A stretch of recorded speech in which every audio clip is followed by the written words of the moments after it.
నమస్తే, welcome to Andhraprabha. నేను శిశిర. ఇప్పుడు మాట వినాలి అనే పాట కోసం హరహర వీరమల్లు సినిమాలోని పాట కోసం ఎంతోమంది ఎదురు చూస్తున్నారు. సో ఆ పాట రిలీజ్ అయిపోయింది. పవన్ కళ్యాణ్ గారు పాడిన ఆ పాట. సో ఆ పాట గురించి, అసలు ఆ మాట వినాలి అనే పాట గురించి ఆయన అలా పాడడం జరిగిందంటే అందులో ఏమన్నా ఉద్దేశం ఉందా, లేకపోతే ఆయన ఎవరి కోసం ఆ పాట పాడారు, ఇలాంటి విషయాలని మనం అడిగి తెలుసుకుందాం. మనతో పాటు ఉన్నారు నటి కుమార్ గారు. నమస్తే అండి. ఇప్పుడు పవన్ కళ్యాణ్ గారి పాట రిలీజ్ అయింది. ఎప్పుడా అని ఎదురు చూస్తున్న వారి ప్రేక్షకుల కోరిక తీరింది. పవన్ కళ్యాణ్ గారి గొంతు నుంచి మాట వినాలి మంచి మాట వినాలి అనే పాట రిలీజ్ అయ్యింది. సో అసలు ఆ పాట అంటే జనాలందరూ మా కోసమే ఆయన పాడారు, అది జనాల్ని ఉద్దేశించి ఆయన ప్రజల కోసమే పాడతారు అని అంటున్నారు. సో మీరేమంటారు ఆ పాట గురించి? పవన్ కళ్యాణ్ గారిని ఒక రాజకీయ నాయకుడిగా, ఒక ప్రజల మనిషిగా, ప్రజల పక్షాన నాయకుడిగా, ప్రజల కోసమే ఆయన ఉంటున్నాడు, ప్రజల కోసమే మా కోసం డిప్యూటీ సీఎం అయ్యాడు అని ఒక ఓన్ చేసుకున్నారు ఆంధ్రప్రదేశ్ ప్రజలు, అలాగే తెలంగాణ ప్రజలు కూడా.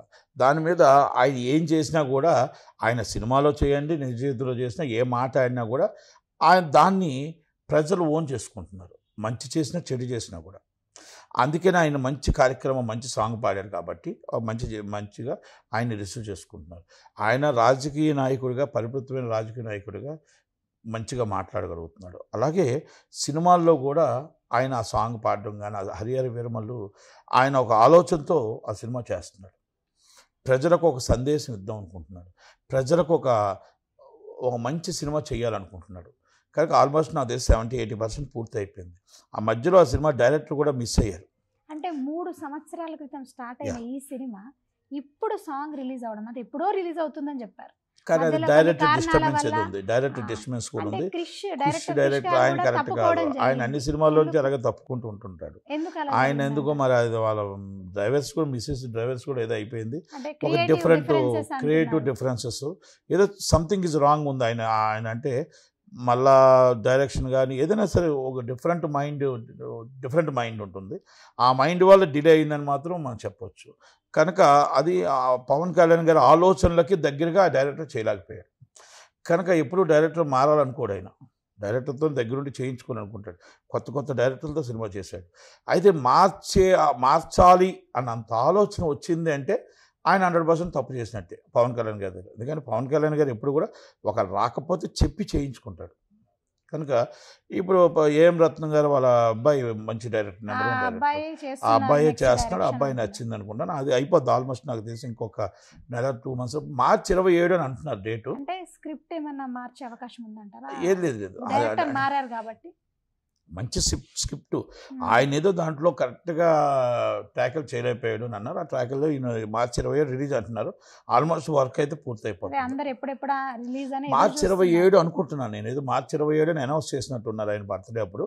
అలాగే మార్చి 27 అయితే మాత్రం మంచి ఆయన సినిమా, ఆయన పవన్ కళ్యాణ్ అభిమానులందరికీ పండగే. అంటే ఆ హరిహర వీరమల్లు సినిమా అంటే ఎలా ఉండబోతుంది అనుకుంటున్నారు మీరు? అంటే ఆయన సినిమాని ఒక అంటే మనకి రాజు అంటే అదే నేను చూశాను. అంటే ఆయన సినిమాని ఎలా ఉండబోతుంది అనకూడదు. ఆ సినిమాకి ఆయన ఏ సినిమా ఎలా చేసినా ఆయన యాక్టింగ్కి ఆ అభిమానులు పెద్ద అయిపోతారు. అంటే సినిమా హిట్టే అంతే, ఆ సినిమా హిట్టే. ఎందుకంటే ఆయనంటే అంత పిచ్చి, ఆయనంటే అంత అభిమానం. ఆయన తీసిన ఒక సీన్ అయినా సరే కొన్ని కోట్ల మంది చూస్తారు. అలాగా ఆయనకు ఒక అభిమానం పరుచుకున్నారు. మెగాస్టార్ ఫ్యామిలీలో ఆయన ఒక మెగా పవర్ స్టార్, అంటే ఒక డిఫరెంట్ ఆయన తెచ్చుకున్నాడు అంతే. ఆ సినిమా హిట్టు ఫ్లాపులు ఉండవు, ఆడుతుంది అంతే. ఇంకా దానికోసం మనం డిస్కషన్ కూడా అవసరం ఉండదు. మార్చి 27 ఉంటే ఆ రోజు అభిమానులకు పండగే. అంత మొత్తం టోటల్గా తిరణాలే, సంక్రాంతి పండుగ అప్పుడు వస్తుంది. అంటే ఆయనకు అంత క్రేజ్ ఉంది. ఆయన సినిమా చేస్తే చాలు అంత క్రేజ్ ఉంది. ఎందుకంటే ఆయన సినిమా కోసం వెయిటింగ్ ఉంటుంది జనాలు. అంటే పవన్ కళ్యాణ్ గారు ఇప్పుడు రాజకీయంలోకి రావడం వల్ల ఇంత లేట్ అవుతుంది అంటారా? ఎస్, అంటే ఆయన రాజకీయం ఫస్ట్, తర్వాత సినిమాలు అన్నాడు. ఆ సినిమాలు కూడా నెమ్మదిగా, ఇంకా 2 సినిమాలు ఓజీ ఉంది, ఓజీ కూడా నెమ్మదిగా అన్నీ కూడా పూర్తి చేసి, అది కూడా సెప్టెంబర్ 27 ఏదో అంటున్నారు డేటు. ఆ సెప్టెంబర్ 27 రిలీజ్ అవ్వడానికి. అలాగే ఇంకా ఉన్న సినిమాలు ఉన్నాయి.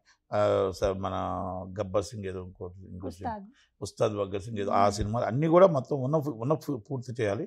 పూర్తి చేసి తక్కువ ఏమైనా కొత్త ఒప్పుకుంటారో లేదో అనేది ఇంకా ఆయన నిర్ణయం. అంటే నెక్స్ట్ సినిమాలు చేస్తారా ఆయన, కంటిన్యూ చేస్తారా సినిమా ఈజ్ లైఫ్ ఆయన కంపల్సరీ చేస్తాడు. కాకపోతే కొన్ని టైము లిమిట్ కరెక్ట్గా చూసి రాజకీయానికి 90% ఇస్తే 10% సినిమా మీద ఇస్తాడు. అదే ఆయన ప్రజల కోసమే నేను ఎక్కువ కష్టపడతాను. ఆ ప్రజల కోసం ఎక్కువ ఇచ్చిన తిండి కూడా కావాలి కదా, ప్రజలు మరి వాళ్ళ ఇంట్లో ఫ్యామిలీని పోషించుకోవాలి కదా, అందుకే 10% సినిమాలు కంపల్సరీ ఆ ఇన్కమ్ ఉండాలి కదా, కంపల్సరీ సినిమా ఫీల్డ్ ఉంటారు. అభిమానుల కోసం సినిమాలు చేస్తారు, అభిమానుల కోసం సినిమా తీస్తాడు, ఆయన కోసం ఆయన మెయింటెనెన్స్ కోసం సినిమా తీస్తాడు. ఆయనకి ఇంకో వ్యాపారాలు లేవు, ఆయనకి ఏం వ్యాపారాలు లేవు కాబట్టి ఆయనకి రాజకీయ నాయకుడిగా ప్రజల కోసం ఉంటాడు, సినిమాలు కూడా తీస్తాడు. ఓకే అండి, థ్యాంక్ యూ.